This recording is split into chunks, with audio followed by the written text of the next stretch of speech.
Sziasztok! Megnézzük az ikellángokkal mi a helyzet. Már eltelt egy jó hét szerintem, mióta megnéztük utoljára, úgyhogy lássuk azt, hogy mi a helyzet az ikellángoknál, hogyan áll az ő kapcsolatuk, mit lehet tudni róluk.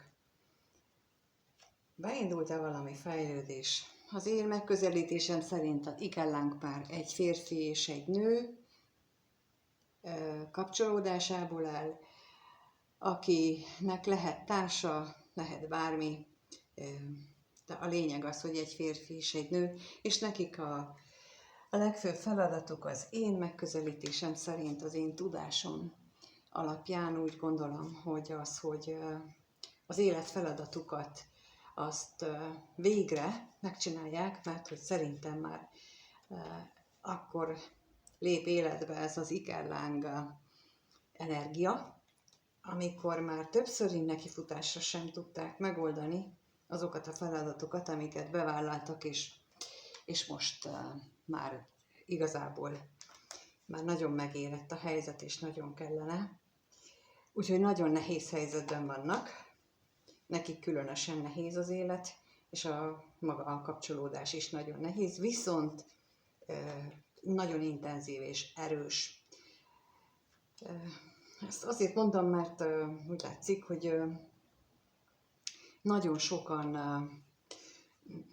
akik ilyen helyzetben vannak, őket irányítják hozzám az égiek, mert tényleg sok-sok párral találkoztam így, történettel, és ugyanazokat látom mindegyikbe, úgyhogy így, és a fejlődésüket is ebből látom, hogy visszajelzések alapján, hogy haladnak, ki hol tart, de most megnézzük, hogy akik csak nézitek, és nem jöttök ilyen kérdéssel hozzám, akkor ti is lássátok, hogy hol tart a kapcsolat, mit tudhattok meg róla. Jó, akkor lássuk.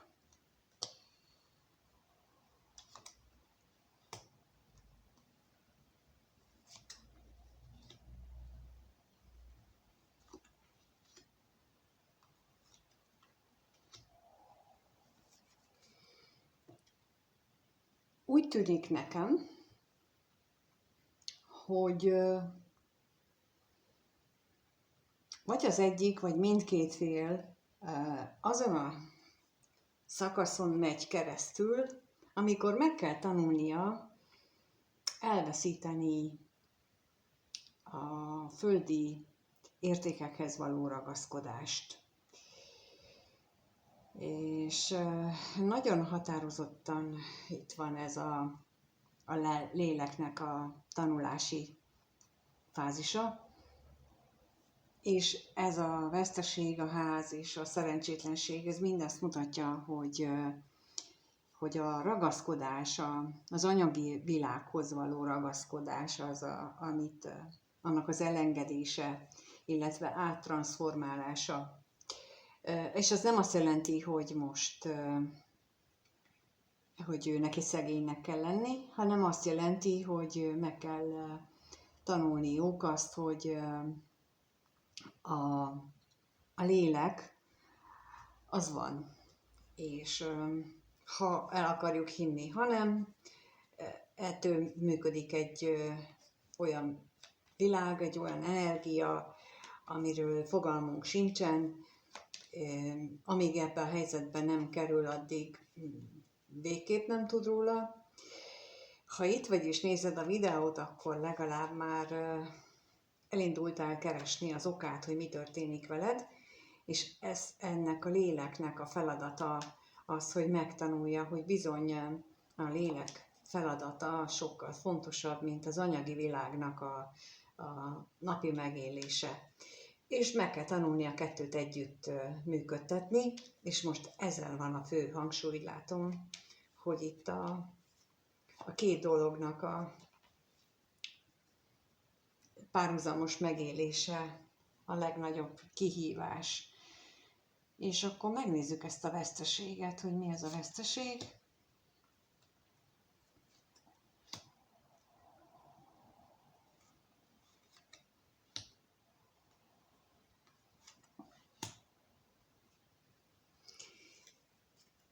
Ha már maradunk a 3D világnál, tehát az anyagi síkon, úgy látom, hogy a veszteségként azt élik meg, hogy nincsenek együtt. Tehát ez egy olyan ikellánk pár, akik jelenleg nem együtt fejlődnek, hanem külön-külön, és ez a külön fejlődés, ez bizony rengeteg félelemmel is jár, mert azon túl, hogy azt érzik, hogy nem tudnak egyszerűen leválni a másik szeméről, mégis félnek, hogy hát ha a másik mégis le tud válni, és hát ha ő mégis elfelejt. És amikor ezt például én elmondom, hogy nem tud, nem mindig hiszi el az, akinek mondom, pedig, és akkor itt visszakapcsolom oda, amit az előbb mondtam, pedig ez a lényeg, hogy az anyagi és a korábbi megtapasztalásainkat felül kell írni, hogy ha egy ilyen kapcsolódásban van részem, és ha én ennyire nem tudom elengedni, és érzékelek bizonyos jelenségeket, akkor a másik ugyanezt éli meg, és ő ugyanúgy nem tud engem elengedni, még ha úgy is csinál, akkor sem. És itt ezt látom, hogy mind a kettőt megviseli a távolság. És akkor a szerencsétlenségre kérnék szépen. Mi ez a szerencsétlenség itten?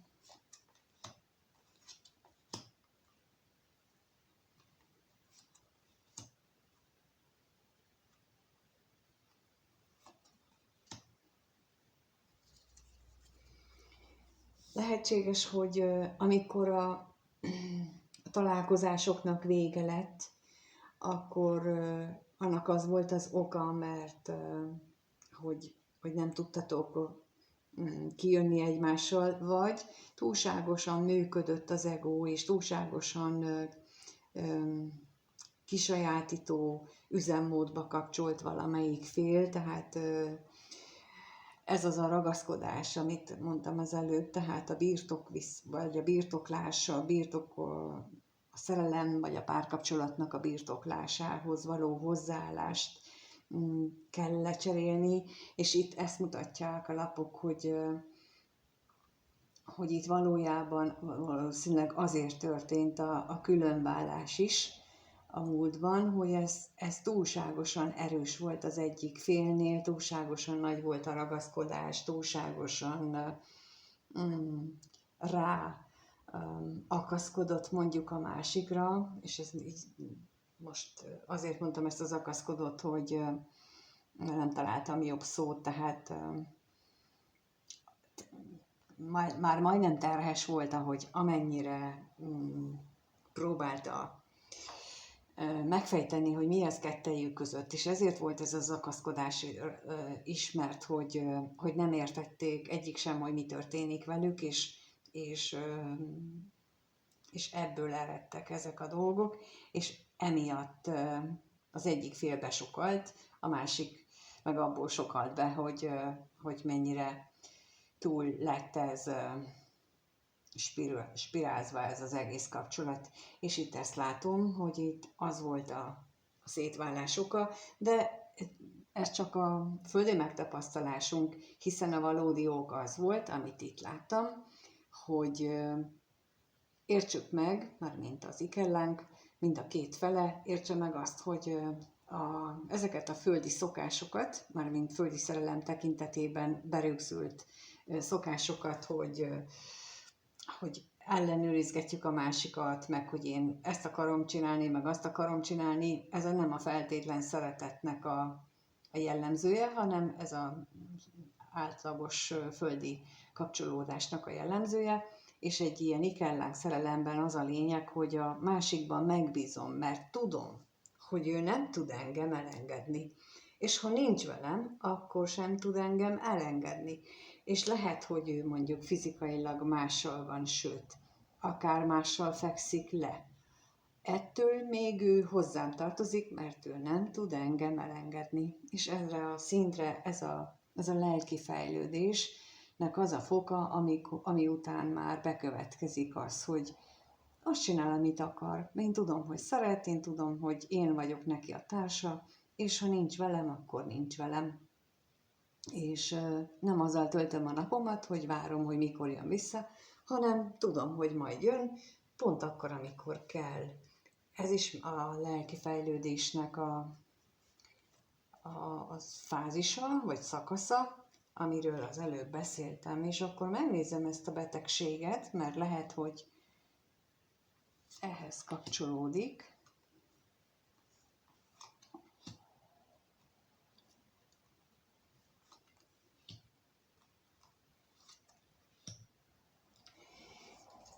Hát igen, amit gondoltam, hogy ehhez kapcsolódik, hogy azért ezt nem egy könnyű elviselni, ezt amíg idáig eljut az ember, amiről most az előbb mondtam, hogy mi a lelki fejlődés célja, vagy első állomása, mert nem ez a cél, csak ez az első lépés egyik ellángútnál, az nagyon eltérő attól, ahogyan korábban él egy ilyen ikerláng pár,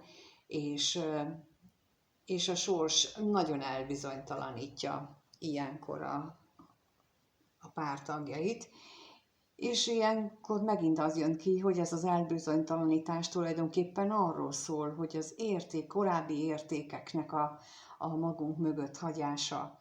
Tehát, hogy az egész értékrendszert átállítani, erről lenne itt szó, és ez zajlik most közöttük. De hát akkor megnézzük, hogy egyébként pedig mit gondolnak. Mit gondolnak egymásról itt a felek? Milyen gondolataik vannak egymással kapcsolatosan? De lássuk azt, hogy a férfi, kettőt kérek rá, mit gondol a női párjáról. A férfi ikerláng mit gondol a női párjáról? Erre vagyok kíváncsi.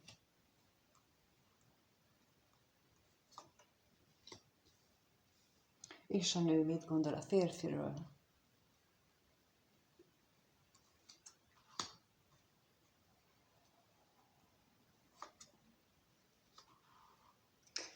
A férfi azt gondolja, hogy a nőre gondol, hogy észveszejtő, és nagyon vágyik rá, és mindenféle szempontból vágyik rá, testileg, lelkileg,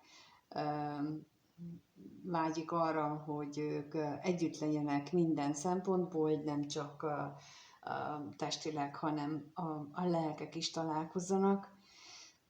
Tehát hogyha erre gondol, és akkor most elárulom nektek, hogy a nő is arra gondol, hogy a férfi azt gondolja, hogy vágyik rá. Tehát, hogy ez így nagyon harmonikus, tehát a vágynak a két lapja, az itt van. Ez is a vágy lapja, és ez is a vágynak a lapja. Tehát ez itt most nem a szerencsétlenséget jelenti, hanem ugye ebbe bizonyos kombinációkba jelentheti a vágyat is, és most itt egyértelműen azt érzem, hogy ők itt most tükrözik egymást, de nagyon. És akkor a vágyra kérnénk szépen, hogy a férfi milyen vágyak vannak benne. A férfiban mire vágyik.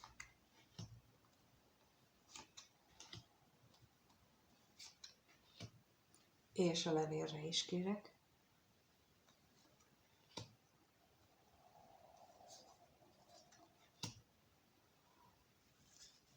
Hát, mint ahogy mondtam, hogy teljesen kész van attól, milyen erősek benne a vágyak, testileg, lelkileg, minden szempontból. Viszont az érzései, amelyeket érez a női fél iránt, azok úgy látszik, hogy akadályoztatva vannak, nehézségekbe ütközik. De lehetnek ezek olyan nehézségek is, ami az ő korábbi szerelemmel kapcsolatos elgondolásaival van, vagy megy szembe, mert lehet, hogy ő el sem tudta képzelni, hogy valakit lehet így szeretni, ahogyan most ő ezt a női felét szereti, és ez nagyon nehéz feladat elé állítja őt, mert erről nem is tud igazából beszélni, senkivel sem. csak őrlődik magában, tehát legfeljebb a női ikerláng párjával tudna erről beszélni, ha ők beszélnek, és hogyha ti vagytok ilyen intim kapcsolatban, hogy képesek vagytok egymásnak ezeket a nagyon személyes, nagyon belső gondolataitokat is elmondani, és megosztani, és megbeszélni, akkor a férfi mondjuk erre vágyik, hogy ezt megtehesse, vagy ha nem, akkor valaki mással meg tudná beszélni, az nagyon jó lenne, mert hogy ő ezzel nem tud mit kezdeni. Mert olyan érzései vannak, amivel ő korábban még nem találkozott. És akkor megnézzük, hogy a nő félnél ugyancsak ez a szenvedély és a vágy jött ki, de hogy akkor itt mit jelent az utazás, és a szerencsétlenségre, kérlek szépen.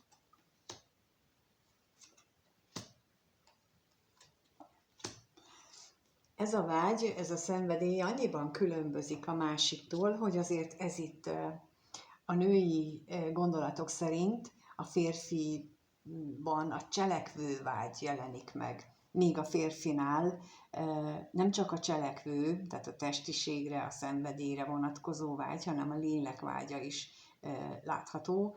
Tehát ennyi a különbség, hogy a női fél részéről ő úgy gondolja, hogy a férfinak az eszében az jár, hogy ők hogyan tudnak az ágyban együtt meglenni, és ugye rákértem, hogy mit lehet erről még tudni. Hát ennek a boncolgatása van itt tulajdonképpen, az, hogy milyen nagy értéket jelent a férfi számára, az, hogy a kémia nagyon-nagyon jól működik közöttük, és erre utalnak itt a lapok, amikor egymásra gondolnak. Tehát tényleg nagyon tükrözik egymást, tényleg nagyon érzékelik a másiknak a gondolatát is, meg a vágyait és a mindent, és megnézzük, hogy mit éreznek egymás iránt. Kettőt kérnék, hogy a férfi mit érez a női ikerláng iránt. Kettőt kérnék, hogy mit érez a férfi.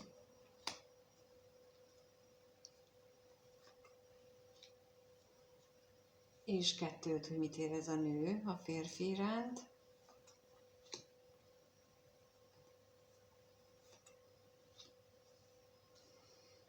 Hát a férfi azt érzi, hogy a női ikerlángja élettel tudja megtölteni az életét, a szobát, a levegőt, az otthon. Tehát, hogy olyan, mint hogyha telefújná az élet lehelletével az egész világot, amikor a közelében van. Az ürességet felváltja a remény, az újdonsága, az a bizalom, ami egy gyermek születésekor az emberben megjelenik, hogy az a kis jövevény az milyen mást hoz az ő életébe mindenkinek. És itt ezt érzékelem a férfi részéről érzés szintjén, hogy a női ikerláng fél az a friss élet ígéretét hozza el. És akkor kevés pénzre kérnék szépen, hogy mit jelent itt. És a gyermekre is kérek.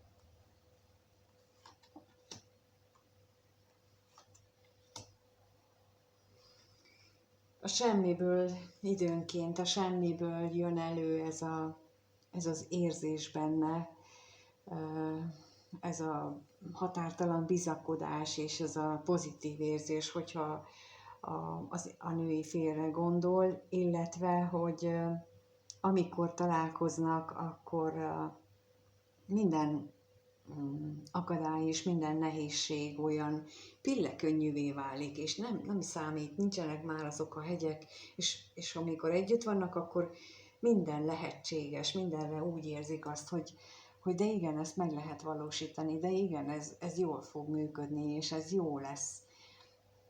És hát ilyen nagyon szép érzései vannak ennek a férfinak. Bár a lapok alapján ezt nem biztos, hogy bárki más ezt mondaná, én nagyon érzékelem ezt a reddesős érzést, én nem is tudom, hogy mondjam el.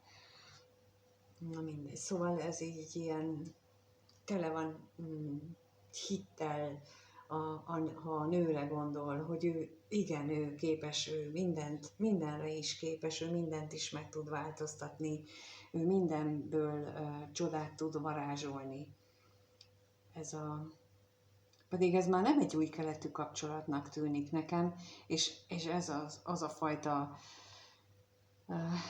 érzés, amikor az ember hirtelen szerelmes lesz, és akkor a másik az mindenben tökéletes.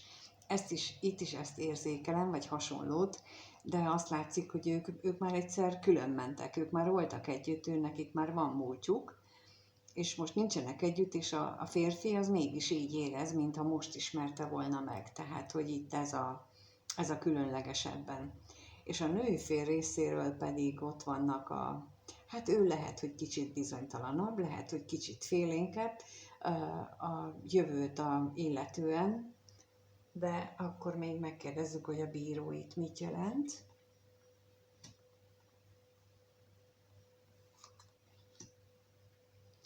És a féltékenység is.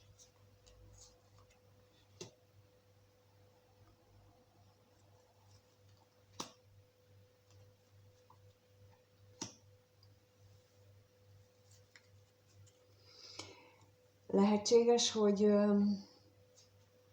mint mondtam az elején, hogy van pár, mindegyiknek van társa, vagy egyiknek, vagy a másiknak van társa, és itt a féltékenység a női fél részéről hát ilyen mélyen beleívódott a lelkébe az, hogy most mi van, hogyan alakul, tehát itt ez a bizalmatlanság, amit ő érez, hogy a férfi mit fog csinálni, hogyan fogna alakulni az ő életük.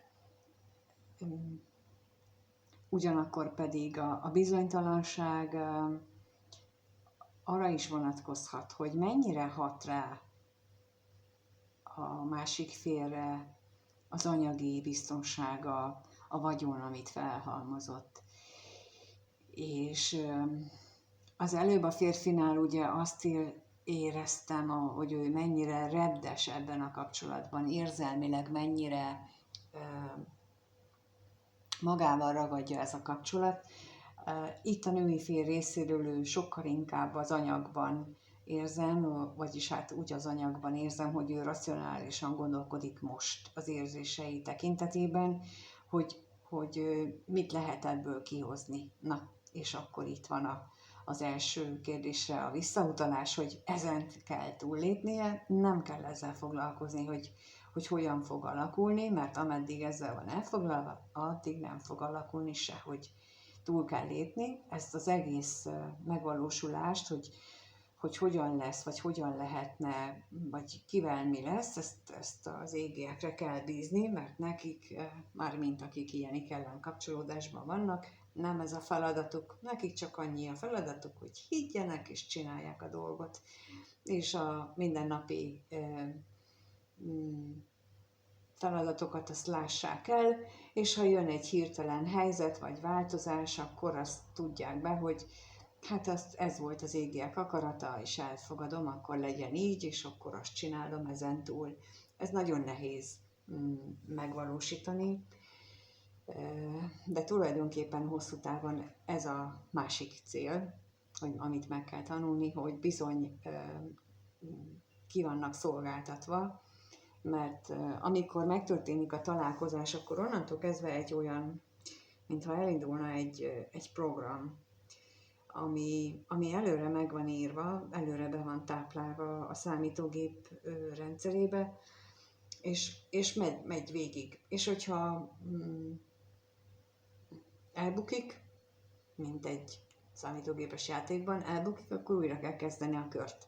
És akkor olyankor indul az, hogy akkor oké, nem sikerült, akkor találkoztok, megint föltornázzuk a kettőtök között a szenvedélyt, és akkor megint külön választunk titeket, és lehet újra gyakorolni, hogy képesek vagytok-e az anyagon felülemelkedni, vagy sem.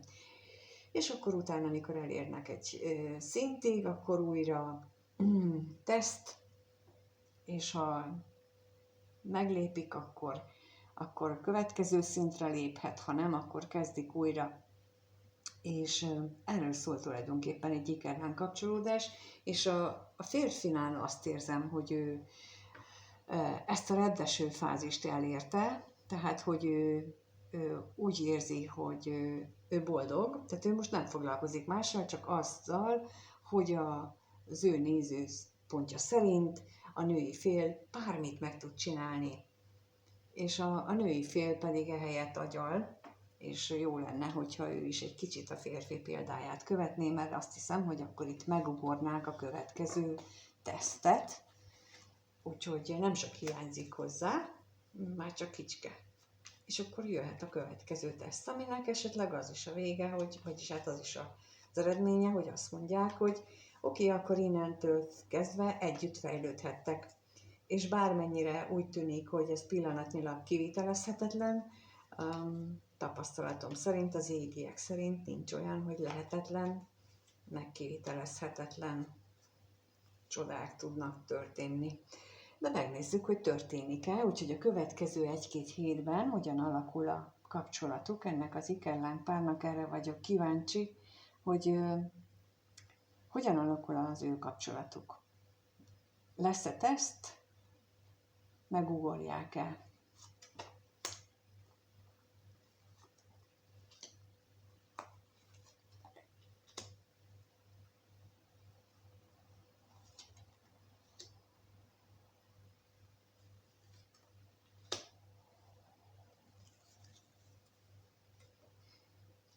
Szerintem, akik itt vagytok, nagyon sokan igen. Nagyon sok esetben lesz teszt, a bíróval ott az elején, az nekem egyértelműen azt mondja, hogy igen, és a fizikai valóságban lesznek olyan helyzetek, amikor mérlegre lesz téve, hogy milyen erős a szerelmetek, és mennyire képes a szerelem azt mondani, hogy működni fog közöttünk. Mert itt azt mutatják a lapok, hogy bizony nagyon sok esetben az átalakulás az már megtörtént, illetve most éppen már folyamatban van, és mire odaér a teszt, addigra ez már meg is történik. Tehát, hogy amit mondtam az előbb, hogy nem sok hiányzik, és itt most ezt igazolják vissza, hogy nem sok hiányzik ahhoz, hogy a következő szintre léphet jegyet megkapjátok, és az a kapcsolódásotok megtapasztalja azt. És akkor a bíróra kérnék szépen.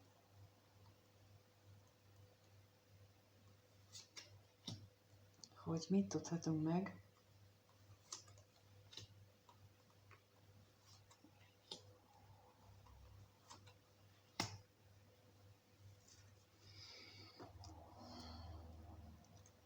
Itt ezt látom visszaigazolásként, amit mondtam, hogy bizony lehetőség adódik arra, hogy egy megéljétek együtt a boldog pillanatokat, és itt van mindkettő, itt van a gondolkodó férfi és a nő is, tehát én egyértelműen azt látom ebből, hogy itt a tesztre kerül sor, az utazásra kérnék szépen.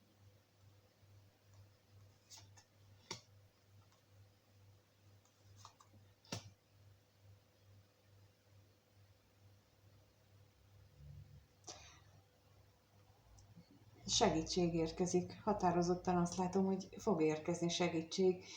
És miközben raktam, akkor már eszembe is jutott, hogy valóban a következő 1-2 hétben olyan energiák fognak jönni, vagy érkeznek, amelyek, amelyek akár erről is szólhatnak, bár eddig én nem ilyen szempontból gondoltam végig, amit láttam, de igen, lehet a tesznek a támogató energiája. És itt most nagyon ezt mutatják. Úgyhogy akik most itt nézitek, akkor következhet egy olyan találkozás, amin kiderül, hogy ti fel vagytok-e már készülve egy magasabb szintre emelni ezt a kapcsolatot. Halálra is kérnék szépen.